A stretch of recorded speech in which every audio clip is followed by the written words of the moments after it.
all these athletes came in here, or most of them came in here without any experience, and they learned all of this? I would say so. The majority of our kids have come to our program at a level 1 and 2, and we develop them from there. All right, and you know what I want to do also, I want to get across, because you have some tryouts coming up May 8th, 9th, and 10th, is that right? Yes, we have tryouts coming up for our new season, May 8th, 9th, and 10th. No one is cut, everybody makes a team, everyone's placed on a team, so there's a spot for everyone. Good stuff, let's walk over here. What's taking place over here? This is our tumble track, and this is really where the kids have fun. We use this apparatus for private lessons and for tumbling classes.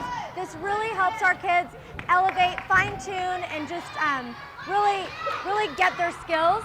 I love that. Well, you have 300 athletes that attend here, along with 12 teams. You say that this also opens up doors, you know, when it comes to commercials, TV, and even movies? Absolutely. Our California All-Star Level 5 international team was in the Bring It On sequel as California All-Stars. We've also had 2 of our former California All-Stars in the MTV Music Awards. A couple of us were in the first and second Bring It On, so the opportunities are limitless. I love it, Tanaz. You know, I'm telling you, I'm feeling the energy because I feed off of energy. Aw, thank you. And I love it here. Thank you so much. High Yeah, five. thank you. Only here at Cali All-Stars in San Marcos, because we really want to reach out to our folks here in San Diego. They're all welcome, right? Absolutely. We have a team for everyone. If you want more information, just go to our website, californiaallstars.com. All right. Sounds great. Can we say Cali All-Stars? Woo! Thanks, you guys, in the station. Have a good morning. All right, thanks for that, Ruben. Thanks, guys. Thanks so much. Talk about a really positive program. And speaking of this, we're talking about mastering a healthy self-image this morning. It can sometimes be difficult for people to do. And Darrell Knoch is here this morning and telling us how we can do this. Good morning. Good morning. Something that's really important. You know, everyone can be their own worst critic. And I think that it's really important to master that positive self-image. I understand that you went through something pretty traumatic that helped you to kind of turn your life around. What was that? Well, you know, there's been a variety of things, but I had some really unfortunate things happen early on when I was a young kid. And my brother gave me, I'm the youngest of 7, and my oldest brother gave me a set of Zig Ziglar tapes about 40 years ago. Unfortunately, I'm getting a little older, so when I got that set of Zig Ziglar tapes and really started learning how to change my view of me, it turned my whole life around. And so I became a student of human nature for the last 40 years. Tell me when that entails, a student of human nature. Well, you know, just really studying the way your mind works, studying how we decide to do what we decide to do, or how we don't have the motivation to go to the next level of life.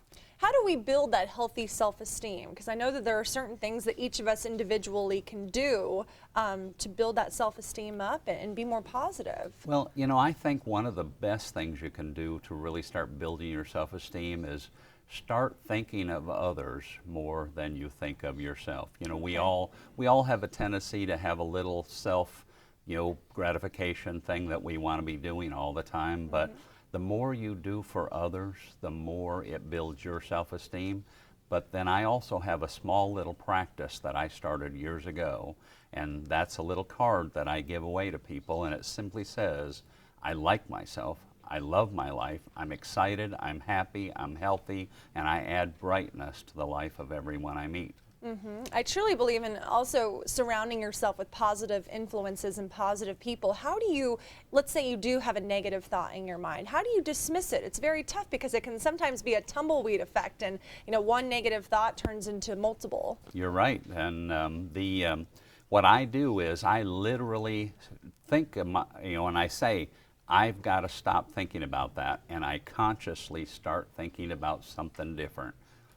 Okay, there are also some activities that we can do individually to enhance our self-esteem, and what are those? Well, you know, one of the first things that you have to do is you have to make a decision that you're not going to have that mindset anymore. And so I like to start reading and educating myself about other aspects of life, other mindsets. How do you do something different than what you've always been doing? And like you said, if you're hanging around negative people, get rid of them. There are going to be things in everyone's life that happen that aren't necessarily as positive as we would like, and really it all has to do with the way you handle things. So what is your advice for someone, let's say something negative happens right away, they need to change their attitude. How do they do that? Well, nothing is ever easy, especially, I had a gentleman I was speaking to a couple of weeks ago, and his father had just passed away from colon cancer. And I said to him, no one can ever tell you that that's going to be easy. Right. But, what do you do now? Do you wallow in that misery, or do you say, I'm going to go out and I'm going to educate other people of the things I saw with my father, and I'm going to help others so that they don't have to have some of that same situation. Okay, we're going to talk a little bit about these gratitude coins now. It says gratitude coin on the front, and then on the back it says I am grateful for. And I understand this is a program that many schools are now implementing in the classroom. It is. I had a really good opportunity a few months ago, and I live in Phoenix, Arizona, and I had an opportunity that a third grade school teacher, I happened to meet her at a restaurant, and she saw me giving one of these gratitude coins to the lady that was taking care of me. And so she said, what is this? And so I told her about the gratitude coin. She started using the gratitude coin in her classroom, back and forth between the kids. They would give a gratitude coin to the next child that had done something great for the classroom.